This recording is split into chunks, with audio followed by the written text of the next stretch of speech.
When the Phone Rings. Suspense, thriller, romantic, drama আর একটু হালকা পাতলা কমেডি মিলিয়ে যদি কোনো সিরিজ ক্রিয়েট করা হয় তাহলে আমি বলবো 2024 এর শেষের দিকে When the Phone Rings K top chart হিসেবে করা উচিত। আই থিঙ্ক 2025 এর আফটার 7th of January বাকি 7টা এপিসোড রিলিজ হয়েছে, বাট পূর্ববর্তী কিছু এপিসোড 2024 এ রিলিজ হয়ে গিয়েছিল। So When the Phone Ring was a great hit for 2024. Like 2024 এর শুরুর দিকে যেখানে আমরা দেখেছি কুইন অফ টিয়ার্স, আর শেষের দিকে এসে দেখেছি আমরা অলমোস্ট লাইক 2025 এর শুরুর দিকেই বলা যায়, তাই না?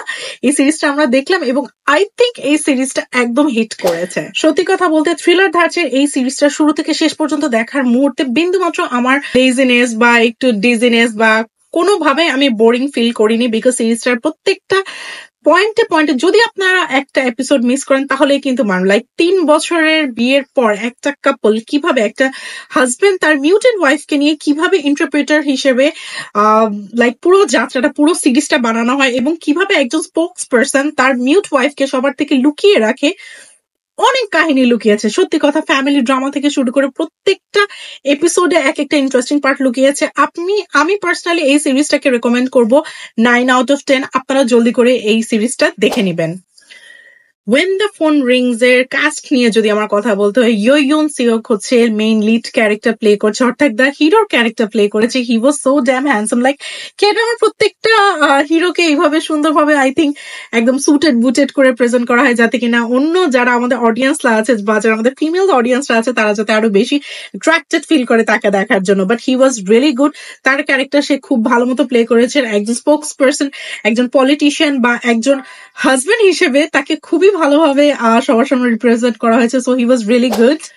হং হে জো অর্থাৎ চা সোবিনকেও কিন্তু আমরা ফিমেল ক্যারেক্টারের লিড হিসেবে এখানে দেখতে পারবো। এই সিরিজটাতে উনি একজন মিউটেন্ট ওয়াইফের ক্যারেক্টার প্লে করা হয়েছে। প্রথম 3টা এপিসোড শকিং ছিল।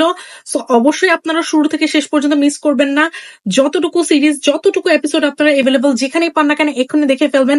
আমি পার্সোনালি নেটফ্লিক্সে এই সিরিজটা দেখেছি, বাট যদিও এখানে ইংলিশ সাবটাইটেল ছিল, ও ইংলিশ ল্যাঙ্গুয়েজ বা হিন্দি ল্যাঙ্গুয়েজ কোনো ভাষাতে আমি এই সিরিজটাকে অ্যাভেলেবল পাইনি। দ্যাটস আমি ইংলিশ সাবটাইটেল দেখেছি। So it was really great এবং আমি সত্যি কথা বলতে প্রচন্ড পরিমাণে এন্টারটেইনড হয়েছি। অনেক বেশি মিস্টেরিয়াস একটা সিরিজ। বেশি দেরি না করে আমি সবাইকে এটাই বলবো যে এক্ষুনি সিরিজটা দেখে আসুন, because this series is awesome. Personally, from my ratings, I will give this When the Phone Rings series at least 9 out of 10. So please go and watch the series.